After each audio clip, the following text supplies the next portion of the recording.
자, 여러분 안녕하세요.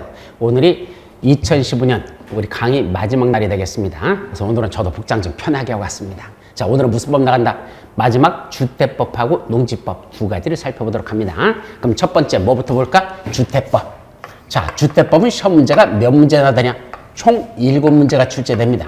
어떤 내용을 다루고 있을까? 총 7문제 출제되는데 첫 번째는 용어와 관련된 내용들이 나옵니다. 여기서 나오는 용어 정의에서는 약 2문제 정도가 출제되니까 용어 정의는 정확하게 여러분들이 기억해 두셔야 됩니다. 자, 본론 내용에 들어서 첫 번째 뭐가 나올까? 주택을 건설하는 것. 이것부터 시작돼요. 그럼 여기서 이 주택의 건설은 다른 건축법과 약간 다른 성격이 있습니다. 이때 주택의 건설이라는 건 주택을 조금 짓는 게 아니라 주택을 많이 짓는다는 것. 그래서 건축법에서는 주택을 한 채 짓거나 두 채 또는 세 채 요 정도만 짓면 이건 건축 허가 받고 짓게 됐습니다. 근데 여기는 그렇게 조금 짓는 게 아니라 주택을 많이 지으려고 한다. 일정 규모 이상 주택을 건설해야 한다.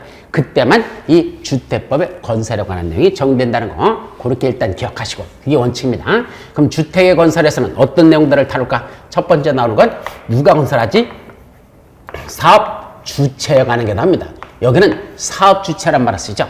다른 법에서는 어떤 사업을 시행한다? 그러면 사업을 시행하는 자를 뭐라 부른다? 사업 시행자. 자, 한번 따져볼까요? 첫째, 국토의 계획 및 이용에 관한 법률로 넘어가 보자. 우리 처음에 배웠던 법. 거기 가보면 도로 만들고 공원 조성하고 학교 짓는 게 있었죠. 이걸 무슨 시설이란다? 기반시설. 그 기반시설을 어디다 설치하고 싶으면 미리 도시군 관리계획을 수립해서 여기가 장차 도로 만들 땅이다. 여기가 장차 공원 조성할 땅이다. 라는 도시군 관리계획이 먼저 결정것이 됩니다. 그러면 그걸 무슨 시설이라고 부른다? 그걸 도시군 계획 시설. 그걸 설치 정비 개량하는 사업을 도시군 계획 시설 사업 이렇게 말했었죠. 그래서 지나가다가 아저씨가 도로 공사하고 있으면 뭐하라 그랬어요? 인사드리라 그랬잖아. 어떻게 인사합니까? 아저씨, 이 추운 날씨에 도시군 계획 시설 사업을 시행하시라고 고생이 많으시네요. 이렇게 인사하라 그랬었죠. 자, 바로 거기서 나오는 그 도시군 계획 시설 사업을 시행하자. 도로 만들자, 공원 조성하자, 학교 짓자 이러잖아. 그때 그 사업을 시행하는 자를 뭐라 본다? 그때는 사업 시행자, 사업 시행자죠.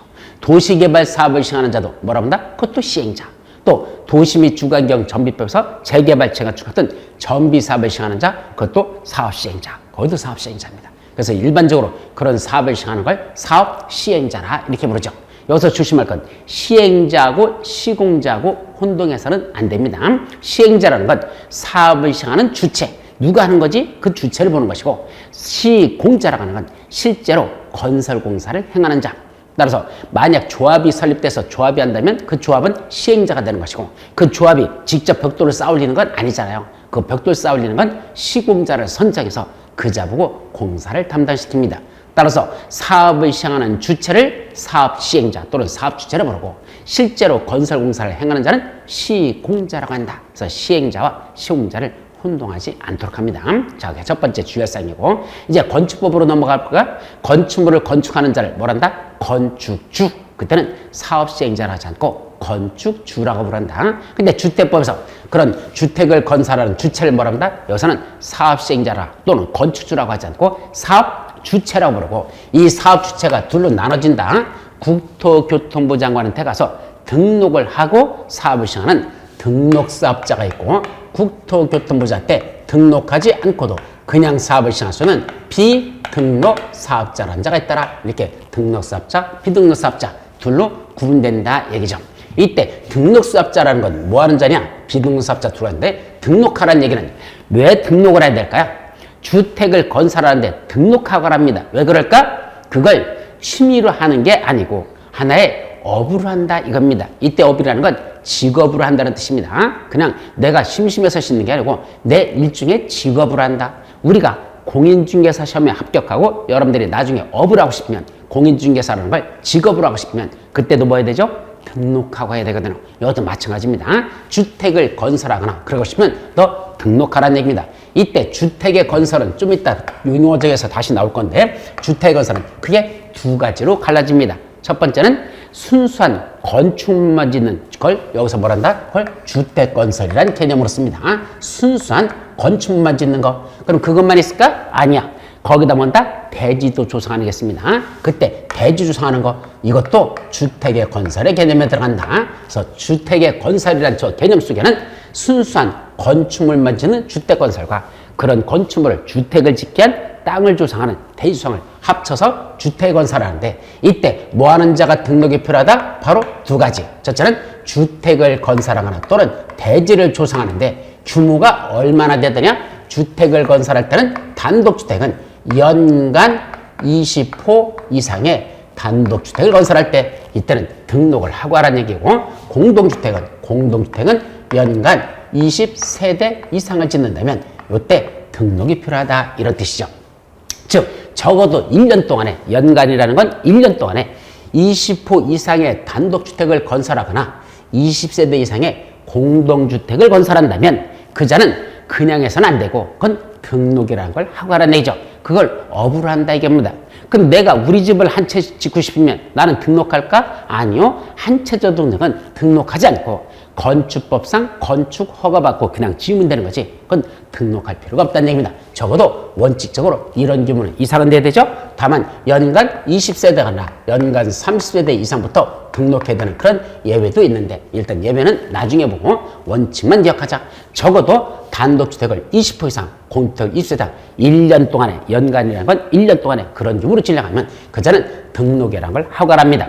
그럼 대지 조성은 얼마나 할까? 이것도 연간 1만 제곱미터 이상 대지를 조성하고 싶으면 이자도 등록이라는 걸 하고 해야 된다. 이게 바로 등록사업자가 되기 위한 요건. 이 정도의 규모의 주택을 건설하나 대지를 조성할 때는 등록이 필요한데 이렇게 짓는데도 불구하고 등록하지 않아도 된자 있습니다. 그 자들을 뭐란다? 비등록 사업자라서 6명이 쭈루루 나올 겁니다.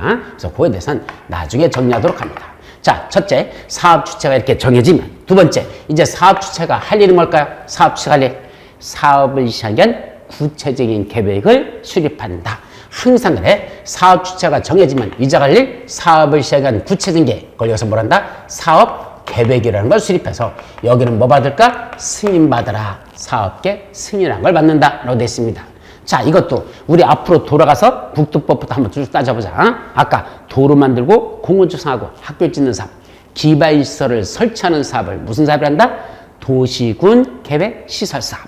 그럼 도시군 계획 시설 사업을 시행하고 싶으면 그때 먼저 누가 정해지고 사업 시행자가 정해지고 그때 시행자가 무슨 계획을 작성한다? 실시계획이라는 걸 작성해서 그거 갖고 인가받고 그 사실이 고시되었다. 실시계획 작성 인가 고시 이렇게 되죠. 그때는 실시계획 인가라는 게 이루어집니다. 여기는 사업계획 승인받는 데 있죠. 국토법은 실시계획 인가받는다 라고 되어 있습니다. 자, 도시개발법으로 넘어가서 도시개발법에서 시행자가 정해지면 그 도시개발 사업 시행자가 사업을 시행하기 위한 구체적인 계획을 작성한다. 그때도 실시계획을 작성해서 인가받는다. 도시개발법도 실시계획 인가, 국토법에 나오는 도시군 계획 시사사업과 똑같이 그때도 실시계획 인가입니다. 자, 그럼 그 다음 거 배운 거 우리 정비법. 전저번에 배운 정비법은 어떻게 될까요? 정비법에서는 일단 사업 시행자가 뭘 작성한다? 사업을 시행하기 위한 계획서를 작성합니다. 그걸 뭐라 부른다? 사업시행 계획서. 말 그대로. 사업시행 계획서를 작성해서 뭘 받는다? 사업시행 인가라는 걸 받습니다. 그래서 그 정비법에서는 사업시행 인가라고 되어 있죠.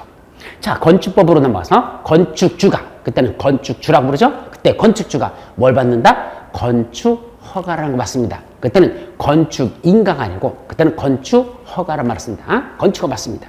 자, 우리 주택법에 나오니까 사업 주체가 정해지면 이 사업 주체는 뭘 한다? 사업 계획 승인을 받는다 이 말입니다. 그래서 지금 말한 대로 건축주는 건축법에서는 건축주가 뭐 받고 건축주가 건축 허가를 받고 건축물을 건축하는데 말해서 우리 무슨 법에서는 주택법에서는 누가 사업 주체가 이때는 건축주라고 하지 않고 사업 주체가 이때는 뭘 받는다? 사업 계획 승인이라는 걸 받는다. 이때는 사업계획 승인 받고 짓는다. 이게 건축법과 주택법의 차이라는 얘기입니다. 자, 그러면 이때 사업계획 승인은 아무렇게나 다 받는 걸까? 아니야. 이때도 사업계획 승인 받아야 되는 대상자들. 누가 사업계획 승인 받을까? 대상자? 첫째, 주택을 건설하거나 역시 대지를 조성하는 자들입니다. 이때 주택을 건설하는데 단독주택은 얼마나 지을까? 단독주택은 30호 이상 짓는 자들. 공동주택은 30세대 이상 짓는 자들, 이 자들이 원칙적으로 뭐 받는다? 사업계획 승인을 받으라는 얘기죠. 요거는 연간이라는 개념이 없습니다. 연간한 말이 없다는 건 건건입니다. 한 건이죠. 요 지역에다가 단독주택을 30호 이상 짓는다. 또는 요 지역에다 공동주택을 30세대 이상 짓는다. 그 하나하나 사업 건건이 따져서 그 하나하나 건에서 규모가 30호 또는 30세대 이상 된다면 이때는 뭐 받고 짓는다? 사업계획 승인 받으라는 얘기입니다. 이때 대지주성도 1만 제곱미터 이상 대지주성 때는 그때는 뭐 받고 짓는다? 사업계획 승인 받고 그렇게 조성하라 이런 뜻입니다. 그래서 주택을 건설하나 대지를 주는데 이런 일정 규모 이상 될 때만 뭐 받는다? 사업계획 승인 받는다는 얘기죠. 그럼 이제 여기서 궁금한 게 뭐죠? 이 이상이 아니라 30호, 30대 이상이 아니라 그 미만일 때는 어떻게 될래? 요 미만인 경우에는 어떻게 되느냐 얘기죠. 그때는 어떻게 될까요? 즉 단독주택을 짓는데 20호만 짓는데 공동주택 짓는데 20세대만 짓는데 이렇게 30호 또는 30세대 미만만 지을 때도 그때도 사업계획 승인 받을까? 아닐 거 아니야. 이상일 때만 사업계획 승인이니까 그때는 무슨 법으로 넘어간다? 이때는 건축법으로 넘어가라 이겁니다. 그때는 건축법상 뭐 받고 짓는다? 건축 허가 받고 짓는다. 일리 넘어가는 거죠. 그때는 건축법상 건축허가지 사업계획 승인 받는 게 아닙니다. 그럼 건축허가 받는 거하고 사업계획 승인하고 차이점이 뭐다? 주택을 건설하는데 단독주택을 짓거나 공동주택을 건설할 때 30호 또는 30대 이상일 때는 이게 원칙만이야. 예배는 50호, 50대 이상 예배도 있어요. 근데 일단 원칙만 보자. 그때 30호, 3세대 이상 그런 주택을 건설한다면 그때는 사업계획 승인받고 짓는 것이고 그보다 규모가 작은 30호, 30대 미만만 짓는다면 그때는 건축법을 정해서 그때는 건축 허가 받고 짓는다. 이게 다르다는 거. 서로 그 영역의 차이가 이렇게 있다는 겁니다. 그럼 건축 허가와 사업계획 승인의 차이는 뭘까? 자, 여기다가 내가 어떤 건축물을 하나 지려고 한대. 내가 우리 집을 지려고 한대. 그때는 나 뭐 받고 짓는다? 건축법상 건축 허가 대상입니다. 그럼 허가 내줄 때는 뭐만 본다? 곧 대지만 보는 겁니다. 그 땅에다가 과연 그런 건축물을 지어도 허용되는 지역인지 여부. 먼저 용도 지역을 따져봐. 그래서 여기다 그런 단독주택을 지을 수 있는 용도 지역인지 그거 먼저 따진다. 두 번째, 그때 건폐율 용적률 몇 % 이하로 지으라는 제한이 있죠? 그 규모에 맞게끔 짓는지 그것도 확인해 본다. 그 다음에 이 안에 짓는 건축물이 구조적으로 안전한지 문제가 없는지 그것도 따져본다. 그 밖에 각종 법령에 서정한 만약 위반되는 게 없는지를 따져서 이상 없다? 그때는 건축 허가를 내줘라. 그때는 허가 내주라는 얘기입니다. 그럼 사업계획 승인은 뭐다? 그게 아니고 적어도 일정 규모 이상 짓는다 했잖아. 얼마 이상? 30호 또는 30대 이상 짓는데 그럼 예를 들면 1000세대 아파트를 짓는다 가정해봐. 그럼 1000세대 아파트 질 때는 건축 허가 받는 게 아니라 주택법상 사업계획 승인을 받는다는 얘기죠. 그때 주택법상 사업계획 승인 받으면 이것도 건축물의 건축이니까 원래는 건축허가 받아야 되는 거야. 근데 사업계획 승인 받으면 건축허가 받은 것으로 본다라고 법에 되어 있습니다. 그러니까 따로 건축허가 받을 필요가 없다는 얘기입니다. 그럼 사업계획 승인 1000세대 받을 때는 어떤 때 사업계획 승인 내죠? 지금 말한 대로 건축물 짓는 건축법상의 문제는 당연히 없어야 돼. 왜? 건축허가 받은 거로 본다 그랬으니까 건축법에는 규정도 다 갖추면서 동시에 뭐도 갖춰야 된다? 여기다 1000세대 아파트를 짐으로 인해서 주변에는 교통에 어떤 영향을 미치지 않는지 교통영향 평가를 하는 걸 해봅니다. 그래서 1000세대 아파트가 들어오면 차량이 1000대가 늘어난다고 볼 것이고 그에 따라 도로교통량에 심각한 문제가 있을 것 같으면 이때는 이거 사업계획 승인 안 내주겠다는 얘기입니다. 우리 롯데월드 지금 102층짜리 짓고 있는 거 있잖아요. 요거 제일 문제되는 게 뭐죠? 그렇게 큰 걸 짐으로써 사람들이 많이 올 텐데 그 수많은 교통 차량이 들어오는 걸 어떻게 감당할 것이냐? 그거 대책했느냐? 이거 갖고 지금 문제 삼고 있잖아. 그랬더니 대책이라는 게 뭔지 아십니까? 차 끌고 오지 말랍니다. 그럼 안 끌고 오려면 어떻게 한다? 주차료를 왕창 올려버리면 됩니다. 그래서 주차값이 워낙 비싸가지고 물건 산보보다도 주차비가 더 나오게 이지랄로 만들어가지고 지금 사람들이 주차장이 텅텅 비게 만드는 이걸 대책이라고 만드는 거지. 그죠? 밥을 갖다 놓고 밥 먹지 말아라 하는 거와 똑같은 그런 이게 무슨 대책입니까? 그건 대책도 아니잖아. 그러니까 대책이라고 했더니 차 끌고 오게 하면 되는데 아니 끌어오게끔 만드는 장소에 놓고선 끌고 오지 말라? 끌고 오면 주차료 왕창 물겠다? 무슨 그런 방법이 그 대책이라고 되는 건지 나는 이해가 안 되는데 어쨌든 102층 되는 그런 큰 건물을 짓게 되니까 차량이 엄청나게 밀릴 것이고 그에 따른 교통 문제는 없는지 이걸 평가하듯이 이때도 사업계획 승인 내줄 때는 반드시 뭘 따진다? 교통 문제 이상이 없는지를 따져본다 두 번째, 이렇게 크게 짐으로써 주변 환경에 어떤 영향을 미치는지 환경 영향 평가도 해야 되고, 이 산짝을 깎아서 천세대 아파트를 지었다면 이 산사태 날 가능성이 없는지, 또는 이 산에서 흘러내린 토사들이 하수구를 메워가지고 혹시 이 하수구가 염류해서 그런 재해가 발생할 가능성이 없는지 재해 영향 평가 같은 걸 해서 이상이 없다? 그때 사업계획 승인 내주는 겁니다. 따라서 건축허가는 곧 대지에 있는 건축물 하나만 보고 내주지만 사업계획 승인은 주변에 있는 모든 문제를 다 따져서 이상 없을 때, 그럴 때 사업계획 승인 내준다. 그래서 사업계획 승인이 훨씬 더 건축허가보다는 까다로운 절차를 필요한다. 요거까지만 기억해 두도록 합니다. 자, 그러면 이제 사업계획 승인하고 여기 등록하는 요구하고로 여러분들이 혼동하지 않도록 사례를 한번 예를 들어보자. 등록사업자고 사업계획 승인 받는 거 한번 예를 들어보죠. 자, 여기다 2016년으로 하자. 2016년 1월 달에 여기다 얼마를 짓다냐? 단독주택을 단독주택을 15만 짓자. 그럼 단독주택 15 건설하잔다. 요거는 뭐 받고 짓까요? 2010년 1월 달에 단독주택을 15를 건설한다. 요거는 뭐 받고 짓는다? 첫째, 건축 허가 받고 짓습니다. 이땐 건축 허가 대상이지 무슨 대상이 아니다?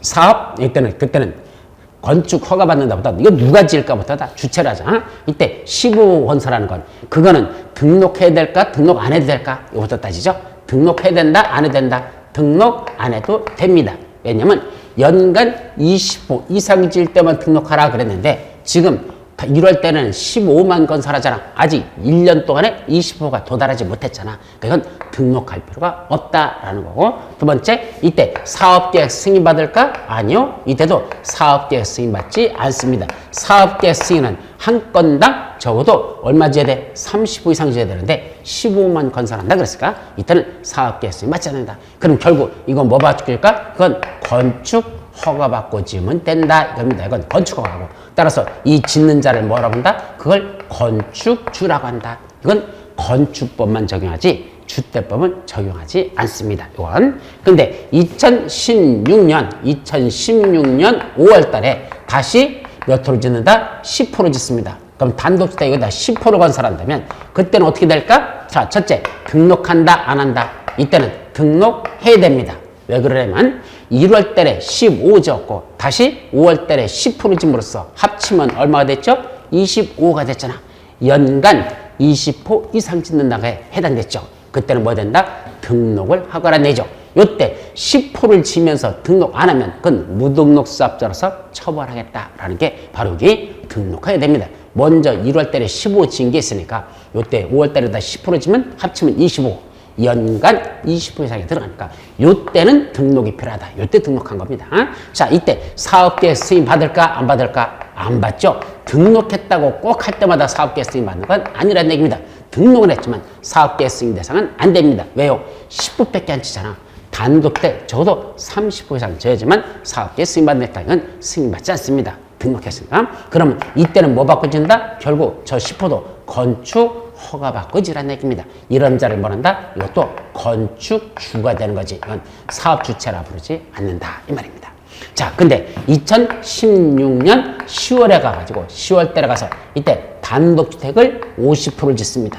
그럼 단독주택 50%를 건설하면 이자는 뭐 해야 될까? 첫째, 등록해야 될까? 안 해야 될까? 네, 이때는 이때는 등록할 필요 없습니다. 왜 등록 안 할까요? 이미 5월 달에 등록했습니다. 근데 무슨 10월 달에 또 등록합니까? 이때는 등록 안 하는 이유는 이미 등록했다. 그러니까 따로 등록할 필요 없다 얘기입니다. 그래서 등록 안 하는 거지. 이때 50%인데 왜 등록 안 합니까? 이때 5월 달에 등록했기 때문에 다시 등록하지 않는다. 이게 첫 번째고, 두 번째는 이때 50% 짓는 것 뭐 받고 지을까? 예, 바로 사업계획 승인 받고 지어라 이겁니다. 이건 사업계획 승인 대상이 된다. 이때는 사업계획 승인이죠. 그러면 건축허가 받을까? 아니요. 이때는 건축허가는 받지 않고 짓는다는 점.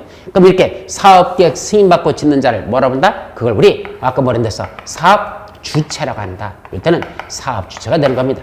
그래서 50%를 짓기 때문에 30% 이상 짓는 게 됐잖아. 그러니까 그때는 이건 사업계획 승인 대상이지 그건 건축허가 받고 짓는 자가 아니라는 거 바로 이렇게 여러분들이 기억해 두시면 된다. 이 세 가지 사례의 차이점을 정확하게 구분하시랍니다. 이게 사업계획 승인이죠. 자, 세 번째, 사업계획 승인받았으면 이제 뭐 하면 되죠? 승인받은 대로 사업에 들어가면 됩니다. 주택을 건설하나 대지를 조성하면 된다는 얘기죠. 자, 그런데 이때 건설하는데 잠깐 사업 시행을 위한 몇 가지 필요한 조치들이 있을 것이다. 사업 시행을 위한 몇 가지 필요한 조치들로서 첫 번째는 공공사업 시행자들은 타인의 토지 출입에 관한 거 있어. 일단 우리 책에는 아직 안 써놨는데 타인의 토지를 출입 등을 하는 것들 누구만 공공건설 사업자가 일단 조사 측량을 해서 필요하다면 또는 국민주택 사업을 시작하는데 필요하다면 타인의 땅을 강제로 출입해도 좋다. 이건 강제 출입에 관한 겁니다. 또 필요하다면 이것도 공익사업의 성격을 갖는 국민주택을 건설하는 공공건설 사업주체만 뭐 할 수 있단다? 그때는 수용 또는 사용할 수 있다. 그래서 강제로 남의 땅을 수용 사용하는 거고 그 밖에 주택을 건설한 용지들이 없어요. 땅이 없어. 자, 여기도 보니까 이미 웬만큼 지을 곳에는 주택들이 전부 다 틀어쳐가지고 땅을 이런 주택을 지을 땅이 없다는 얘기죠. 그래서 누가 갖고 있는 거? 이런 데 보면 국가나 또는 지방자치단체가 가지고 있는 땅이 있습니다. 이때 국가나 지방자치단체가 가지고 있는 땅을 뭐란다? 국가가 가지고 있는 국유지, 지방자치단체가 가지고 있는 공유지 합쳐서 국공유지를 일정한 자격이 있는 자들에게 우선 매각하거나 그 자들에게 임대해서 야, 여기다가 국가나 지방에서 가지고 있다. 여기다가 주택 건설하라 라고 해서 주택을 용이하게 질 수 있도록 도와주는 경우도 있고 또 하나 있죠. 도시개발 사업에서 무슨 방식으로 할 때? 환지 방식으로 할 때 사업에 필요한 경비에 충당하려고 시행자가 지가 갖고 있는 땅이 있어. 요 땅을 뭐죠? 처분해서 팔으면 돈 들어오죠? 그래갖고 여기 도시개발 사업 시행에 필요한 경비에 충당하려고 시행자가 갖고 있는 땅 뭐란다? 채비지. 그건 환지 방식에서 나오는 거야. 그 채비지를 일정한 자들에게 우선 매각해서 거기다가 채비지에다가 국민주택을 건설할 수 있도록 그렇게 하는 그런 주택 건설 용지를 용이하게 확보하게 하는 주택 건설 용지를 용이하게 확보할 수 있도록 이 법에서 도와주는 그런 내용들이 사업 시행에서 필요한 조치로 쓰여 있다는 얘기죠. 자, 그래놓고 이제 조치 끝냈으면 이제 뭐죠? 본격적인 사업 시행 절차로 들어가자. 그래서 사업 시행 절차 제일 먼저 뭐부터 해야 될까? 제일 먼저가 착공신고부터 합니다. 자, 지금부터 나 이런 주택건설 또는 대주성 사업 시행에 들어갑니다 라고 착공신고를 하죠. 언제까지 할까? 이거 사업계획 승인받은 날로부터 원칙적으로는 5년 이내에 착공을 해야 된다는 거. 그래서 공사 시작은 언제까지 한다? 사업계획 승인받은 날로부터 5년 이내에 공사를 시작한다는 거. 작년까지는 이게 3년이었었는데 법이 바뀌어가지고 이제 5년으로 훨씬 더 기간이 길어졌습니다. 근데 이거 별로 바람직한 거 아니죠. 한번 상식으로 생각해 보시죠. 사업계획 승인 받아놨으면 바로 뭐 들어가되냐? 분양 신청 들어갑니다. 그래서 사람들을 분양을 받을 수 있어. 그럼 분양 받았는데 분양받고 나서 공사 들어가는 거 5년 내만 해도 된다 이 소리가 똑같은 거거든. 그럼 분양받은 사람들은 뭐 하라는 얘기야? 기다리라는 얘기입니다. 5년간. 그럼 착공 신고하고 또 공사가 완료되려면 또 2년 내지 3년 더 걸리잖아. 결국 7 내지 8년 후에나 주택을 주겠다. 너 지금 분양받으면 7, 8년 내에 주택 건설해서 주면 된다. 이거 말 되는 소리입니까? 이건 순전히 누구를 위한 거야?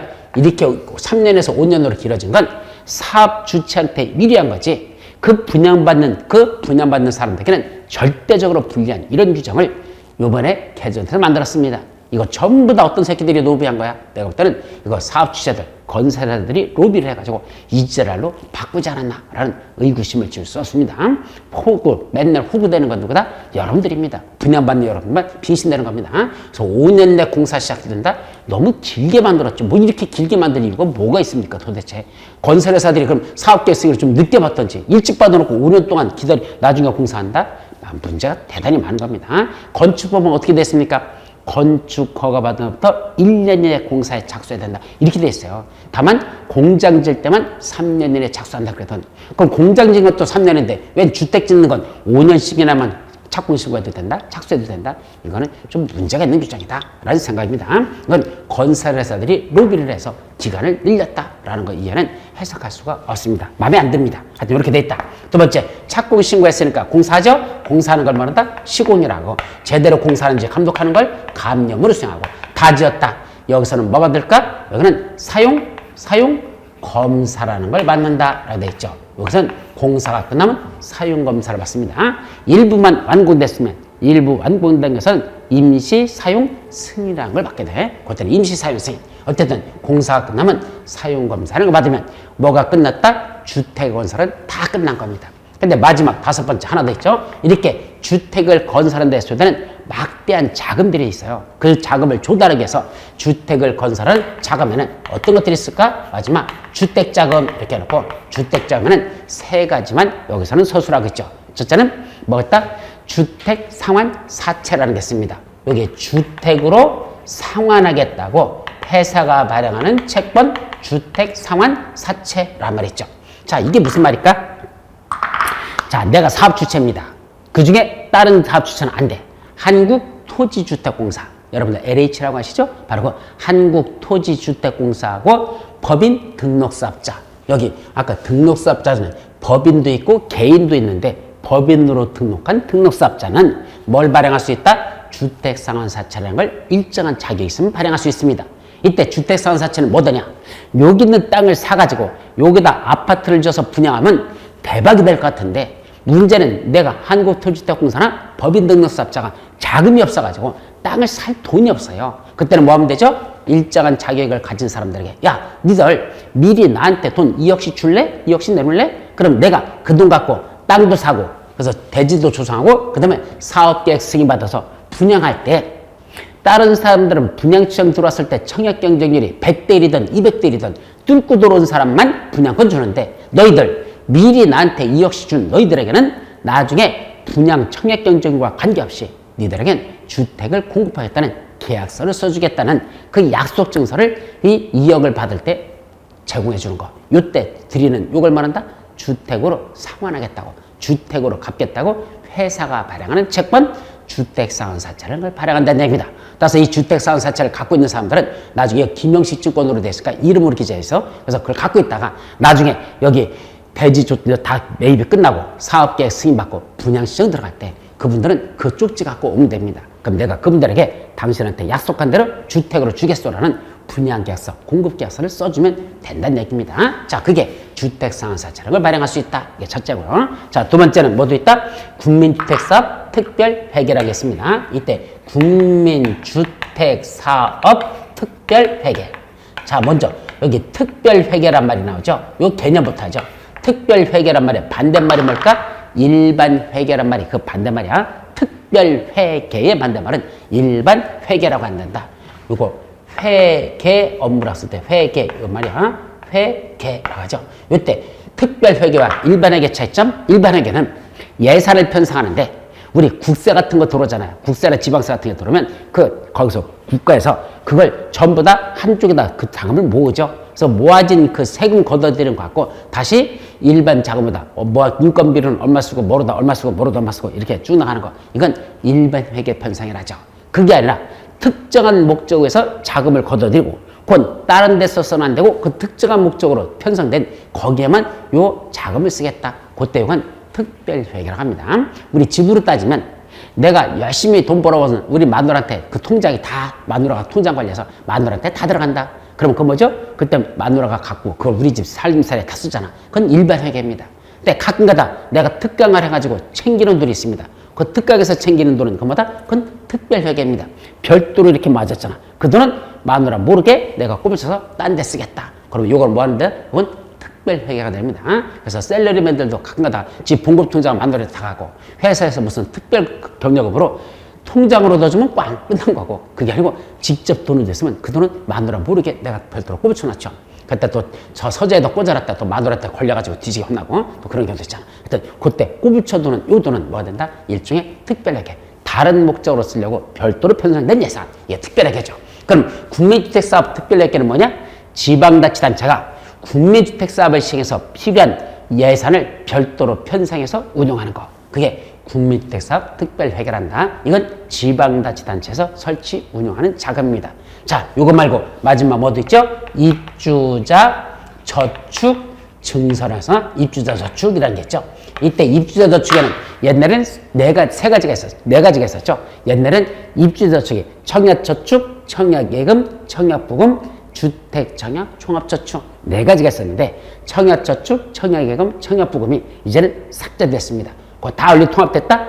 주택청약 종합저축으로 하나로 통일됐어요. 그래서 지금 뭐만 있다? 주택청약 종합저축이라는 거, 이거 하나만 있고, 이건 아무거나 다 공급받을 수 있고, 그 다음에 누구나 가입할 수 있는 거, 그걸 주택청약 종합저축이라는, 이거 입주저축에는 이제 이 한 가지만 남았다는 거, 주택청약 종합저축. 이런 걸 한마디로 말한다, 주택자금이라는 게 있더라. 이런 주택자금에 관한 이런 내용들, 요까지가 주택의 건설에 가서는 이렇게 5가지로 나눠서 본다. 다시 보면 주택을 건설하자. 누가 건설하지? 사업주체, 등록사업자, 비등록사업자로 나눠진다. 이때 비등록사업자 중에서 제일 중요한 자는 누가 있단다? 바로 주택조합이라는 게 있습니다. 여기에 등록하지 않고도 할 수 있는 자 중에는 주택조합이라는 게 있단다. 이게 중요하고, 이때 등록하는 자들은 아무나 등록하는 게 아니라 단독주택은 연간 20호 이상, 공동주택은 연간 20세대, 대주상은 연간 1만 제곱미터 이상 하는 자들은 등록을 해야 된다라는 거고, 이때 사업주체가 정해지면 이자가 사업을 시작한 구체계획, 사업계획을 수립해서 승인받아야 한다. 이때 사업계획 승인은 또 아무나 받는 게 아니라 단독주택은 30호 이상, 공동주택은 30세 이상이 원칙이고, 예외 50호, 50세대 이상도 있다. 그때 대주상은 1만 제곱미터 이상 하려면 그때는 사업계획 승인받고 해야 된다는 거. 자, 이제 사업에 필요한 몇 가지 조치, 사업시행령 조치 끝내놓고 사업에 필요한 절차들 들어가자. 착공 신고하고, 시공하고, 감염 수행하고 다 끝났다. 여기서는 사용 검사라는 걸 받는다. 자, 그래놓고 이제 주택을 건설하는 막대한 자금들 들어가는데 뭐뭐 있다? 국민주택상환 사채도 발행할 수 있고, 국민주택사업 특별회계도 편성할 수 있고, 입주자 저축이라는 거, 요거에 가입해서 요 자금 갖고 주택건설 자금으로 쓸 수가 있습니다. 이렇게 5가지는 주택 건설. 두 번째, 건설되는 주택을 뭐자? 제대로 공급하자. 두 번째는 주택의 공급에 관한 파트로 들어갑니다.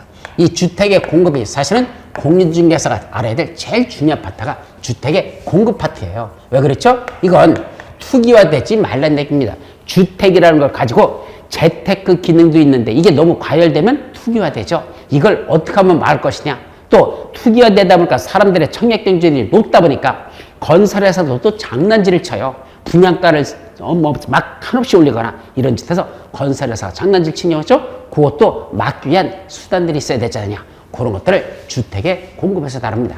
그래서 첫 번째 뭐죠? 분양가 너무 비싸게 받지 말랍니다. 지금 말한 대로 분양가 상한제라는 걸 정해서 너무 비싸게 받지 말고 분양가 상한제 적용 주택을 라는 게 있더라. 이게 첫 번째고, 두 번째는 주택을 공급받는 자, 바로 누구죠? 여러분들이죠.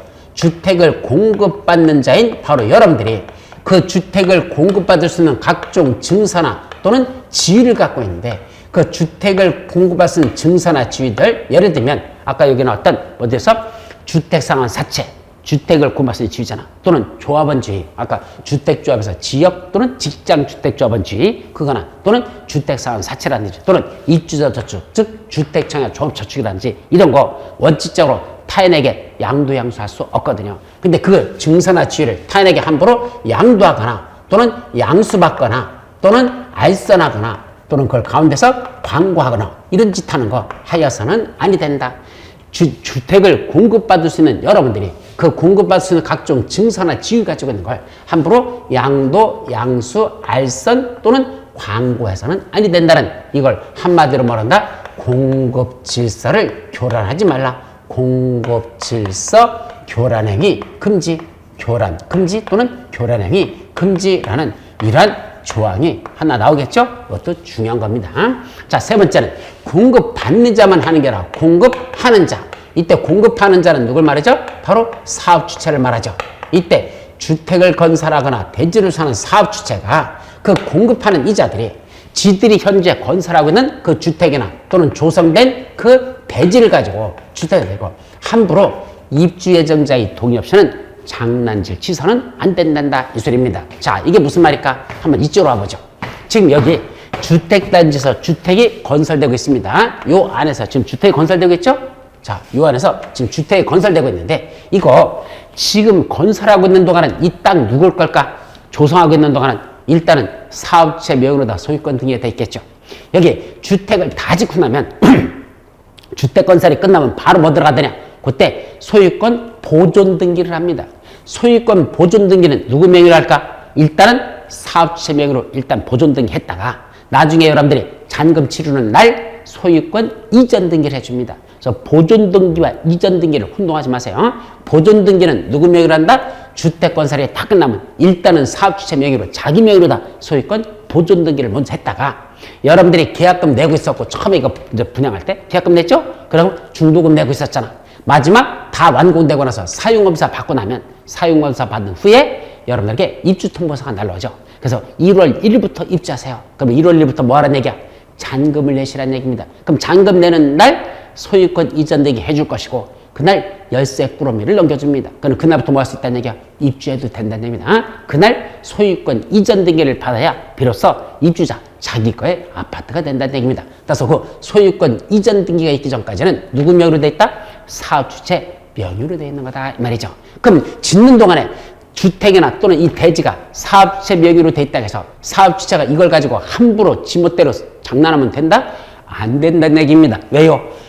명의만 자기 거지 사실은 이미 여기 분양받은 사람들이 뭐 내고 있었어? 계약금 냈잖아. 중도금 내고 있잖아. 이제 좀 이따 잔금만 치르면 그 사람들 소유권 등기할 그 사람들 건데 소유권 취득할 건데 사업주체 명의로 돼서 사업주체가 저걸 가지고 함부로 그 주택이나 대지를 가지고 입주 예정자들의 동의 없이 첫째 무슨 짓을 했다? 첫째 저당권을 설정했다. 이제 저당권을 설정했다는 건 담보대출 받았다는 얘기입니다.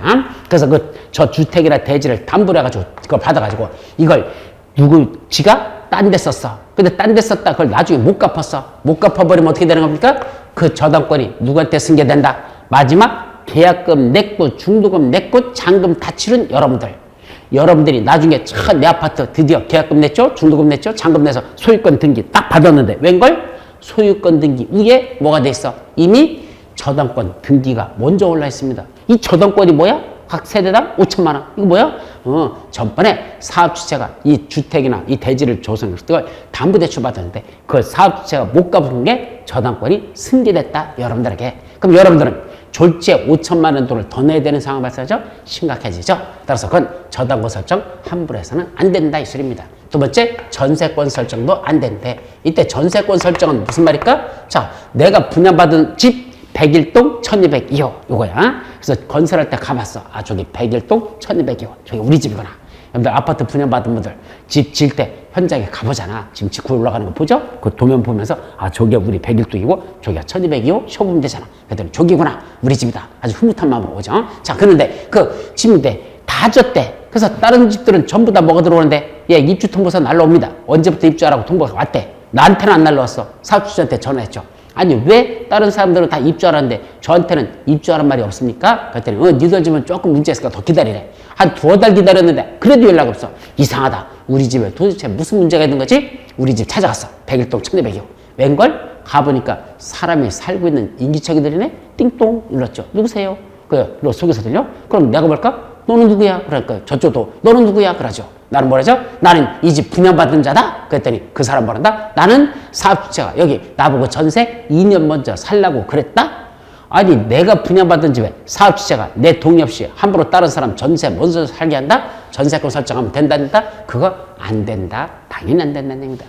자, 세 번째. 내가 이 아파트 분양받으러 갑니다. 요 아파트 처음에 분양할 때 모델하우스가 어디 있었냐? 예, 여기에 보니까 모델하우스가 있었습니다. 이 모델하우스 가봤죠. 갔더니 모델하우스 크게 뭐라고 로고가 나와 있습니까? 모델하우스가 보니까 이 편한 세상 하고 돼 있습니다. 우리는 대한민국은요 이 주택에 대한 그 브랜드를 무지하게 중요시 여깁니다. 우리나라는 특히 브랜드에 강하죠. 삼성 건설이 짓는 걸 뭐란다? 그걸 내면을 한단다. 내면이죠. 그죠? 근데 현대산업개발하고 현대건설이 짓는 게 있죠. 거기 보면 뭐 아이파크도 있고 그다음에 힐스테이트도 있고 그죠? 근데 롯데에서는 뭐 자유 짓는다 뭐 이런 식으로 해서 또 LH도 져요. LH 뭐 휴먼시안가 뭐 이런 식으로 해서 각 브랜드 명칭들이 쭉 있습니다. 우리나라는 그 브랜드를 대단히 중요시하겠죠. 그때 이 편한 세상은 어디 거다? 예, 그건 대림건설입니다. 그럼 내가 분명히 대림건설 모델하우스 가가지고 이 편한 세상 아파트 분양해서 썼고 했어. 계약금 내고 중도금 내고 나중에 잔금 내려서 잔금 냈어. 자, 소유권 등기 받았죠? 그래서 아파트에다 들어가려고 종전에 살던 집에서 이삿짐 다 꾸려가지고 그 아파트 갑니다. 자, 아파트에 가보면 아파트 벽면에 요거 로고 있어요? 없어요? 있잖아. 여기 로고가 이렇게 달려있잖아. 그 로고를 봤더니 웬걸? 분명히 전번 모델로에서는 이 편한 세상이었는데 여기 아파트 가보니까 안 편한 세상 하고 됐다는 얘기죠.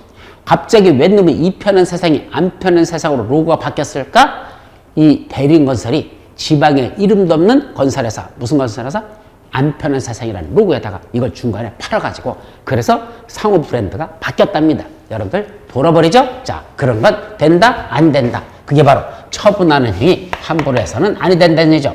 근데 처분해도 되는 경우도 있겠죠. 어떤 경우에는 안 편한 세상 아파트를 분양받는데 중간에 이 편한 세상 또는 레미안 이렇게 바뀐대. 여러분들 좋아할까 싫어할까?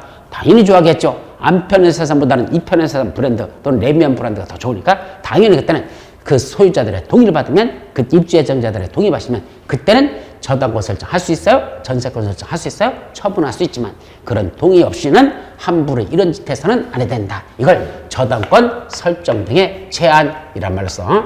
저당권 설정 등의 뭐란다? 제한이랑 하다. 함부로 하지 못하게 한다. 라는 것들 있죠. 이런 것이 크게 이제 세 번째입니다. 자, 네 번째는 주택에 대한 투기 바람이 엄청나게 심하게 붑니다. 다시 말하면 주택가격 상승률이 물가 상승보다 현저히 높은 지역에서 그런 데서는 뭘 한답니까? 그때는 투기 과열 지구라는 걸 지정해서 일정 어떤 점례율을 제한하는 투기 과열 지구 지정에 관한 게 있을 것이고 그다음 마지막 여기 일정 기간 동안 뭐자 전매 행위를 제한하는 사유가 있어요. 그래서 최장기간 10년 이내에서 일정 어떤 전매를 하지 못하도록 제한하는 이런 사유들. 그럼 전매행위를 왜 제한하죠? 투기를 잠재하기 위한 목적입니다. 투기 바람이 분다는 건 단기간 내에 치고 빠지게 하는 게 투기거든. 즉 주택가격 상승이 예상되니까 얼른 잡아가지고 전매 차익 남겨서 팔고 떠나버리는 거. 이것이 투기거든. 그럼 이걸 잠재우는 방법은 뭐밖에 없다? 일정의 어떤 전매하지 못하게 하는 겁니다. 전매를 제한해서 못 팔게 하는 거죠. 그게 바로 전매행위 제한하면 사람들은 3년 동안 팔지 말래. 그럼 3년 후에도 이 집값이 계속 오를 건가? 그건 신이 아닌 이상 그걸 예측할 수가 없죠. 그러니까 그때는 사람들이 사는 걸 주저할 수밖에 없습니다. 투기꾼이 들어오는 걸 그걸 막기 위해서 일정했던 전매행위 제한에 관한 것 이런 것들이 바로 주택의 공급에 관한 핵심 포인트가 되는 거죠. 자, 그리고 이제 마지막 어디 있다? 주택의 관리에 관한 문제가 나옵니다. 이때 주택의 관리에 관해서는 공동주택이야 아파트나 연립주택 같은 공동주택을 일정 규모 이상 될 때 관리에 관련된 문제인데 이 주택의 관리에 관해서는 아마 내년도에는 뭐만 여러분들이 신경 쓰면 된다? 이번 시험에서는 여러분들 리모델링에 관한 요거 하나 정도만 신경 쓰면 될 것이고 나머지는 거의 보지 않아도 될 겁니다. 왜냐면 주택의 관리에 있는 내용들이 대부분이 어디 넘어가더냐? 2016년 8월 10일부터 무슨 법이 만들어진다? 공동주택관리법이라는 법이 새로 제정됩니다. 그래서 이때부터 뭔다? 시행이 된다는 얘기죠. 제정은 벌써 2015년 8월 11일에 이미 제정되었고 1년 후에 시행된다 해서 1년 후인 2016년 8월 12일 되면 그때부터 군대관리법이 시행된다. 이때부터 시행됩니다. 근데 우리 시험은 언제까지만 시행되는 법령만 시험법이 되냐? 2017년 7월 중순경입니다. 아마 7월 20일을 전후할 것인데 7월 20일 전후하는 그때 확정되는 건 2월달에 이제 확정될 거고 그때 7월 중순경에 확정되는 그날 이전에 시행되는 것만 시험법이고 그 중순 이후에 시행되는 건 시험법에 들어가지 않습니다. 따라서 2016년 8월 10일날 시행되는 건 이건 우리 시험법에도 안 들어갈 내용이라는 얘기죠. 그럼 결국 이 주택의 관리에 관한 규정이 전부 다 공동주택관리법보다 대다수가 이제 들어가 버리는데 그게 시험법에 안 들어간다는 얘기입니다. 그럼 뭐가 시험법이야? 현재 주택의 관리에 관한 내용들이 그냥 우리 시험법에 그냥 들어있다는 얘기죠. 그러나 내년에 공동주택관리법이 우리 시험법에 들어가지 않는 한 이게 시험법에 들어가지 않는 한 이미 주택의 관리에 관한 사항들이 일리 들어가서 공동주택관리법에 들어가서 시행되기로 이미 확정된 이상 요 속에 있는 내용들은 시험 문제 출제하지 않을 가능성이 99.999%니까 걱정하지 말고 주택의 관리에 있는 내용은 전부 다 공동주택관리법으로 빠져버릴 거니까 우리 시험 문제에서는 출제하지 않을 거라고 믿고 그거는 대표고 뭐뭐 보자 리모델링에 관한 거 하나 정도만 여러분들이 기억해 두시면 될 겁니다. 요게가 리모델링이죠. 그럼 이거 말고도 여기서 주택에 관리해서 나온 것 중에 여러분들이 알아야 될 거 두 가지는 있어요. 첫째는 뭐가 있죠? 하자보수, 리모델링 말고도 하자보수에서 하는 건 여러분들 알아야 됩니다. 왜 그랬죠? 하자라는 건 일정 기간 내에 문제가 발생하지 않아야 되는데 아파트 안에 문제가 발생하는 거, 이게 하자거든. 그거 뭐죠? 사업주체가 보수할 책임을 집니다. 그러니까 여러분들이 물건을 중개할 때 이게 하자보수 담보책임기간이 지났는지 하자보수 담보책임기간이 아직 지나지 않았는지 따져가지고 하자보수 신청할 수 있는지 없는지, 이건 공인중개사가 중개해줄 물건에 대한 설명에 들어간다는 얘기죠. 그러니까 중개사도 알고 있어야 돼. 그것도 하자에 대한 설명을 제대로 안 했다가 중개업자가 책임지는 경우도 많아요. 아파트 밑에 쪽에 좀 이게 벽이 얇아가지고 사실은 결로 현상이 생기는 거였어. 그러다 보니까 그 밑에는 원목인 거실에 깔았던 원목이 저쪽 출입문 있는 자가 썩어가지고 자꾸 물이 생겨가지고 썩어서 시커매졌는데 그걸 덮어놔 있어요. 다른 거로. 그러고 거기 무거운 거로 올려놔가지고 중개업자가 확인하러 갔다가 그걸 못 봤어. 왜? 그걸 드러낼 수 없으니까 무거워서. 나중에 이사 갈 때 드러내보니까 으악 소리 납니다. 곰팡이 펴있지, 다 썩었죠. 그러면 새로 사갖고 들어온 사람 열받죠. 그거 새로 해야 되니까. 그럼 이제 주인하고 다툼이 일어나는데 문제는 중개업자가 그걸 설명하지 않았다는 얘기입니다. 몰랐으니까 중개업자도. 그럼 몰랐으면 책임 없습니까? 아니, 중개업자는 그거 확인해야 될 의무가 있는데 확인 안 했으니까 과실 책임 져야 됩니다. 중개업자가 물어줘야 되는 그런 경우도 있으니까 그런 하자에 관해서는 보수 받을 수 있는지 없는지, 보수 기간이 지났다면 주인하고 새로 사는 사람하고 그걸 어떻게 조율할 것인지 그건 중개업자가 잘해야 될 문제라는 거, 그것까지만 하고. 또 하나 뭐 있죠? 장기 수선 충당금이라는 게 있습니다. 이때 장기수선 충당금이라는 게 뭐 하는 거냐? 이거는 자, 아파트 아무리 잘 지었어도 일정 기간이 지나면 아파트에 문제가 발생합니다. 그때 문제가 발생하는 중에 대표적인 거 엘리베이터 승강기줄 끊어지는 거. 자, 오르락 내리락 하다 보면 언젠가는 엘리베이터 줄 끊어질 겁니다. 그럼 언제 줄을 교체하면 됩니까? 끊어지고 교체하면 되죠. 사람 둘 죽고 나서. 그럼 또 다음에는 언제 교체하죠? 또 끊어지면 그때 가서 교체하면 될 거 아니야.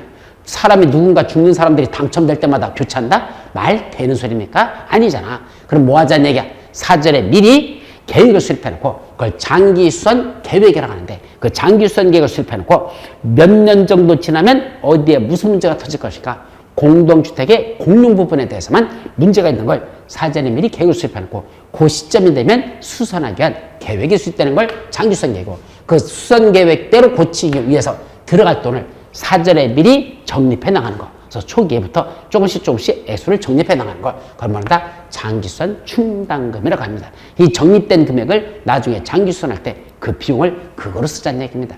그럼 이 장기수선 충당금은 누구로부터 징수하여 적립하느냐? 이게 중요하죠. 원칙은 주택의 소유자로부터 징수하여 적립해야 됩니다. 근데 이게 관리비 내역서에 같이 붙어 나와요. 이 장기수선 때문에. 그때는 누가 나갈 때는 세입자가 그 아파트 살고 있다가 이제 나갈 때는 주인한테 장기수선 충당금 그동안 냈던 돈을 다 취합해서 그걸 주인한테 반환을 청구할 권리가 있다는 거.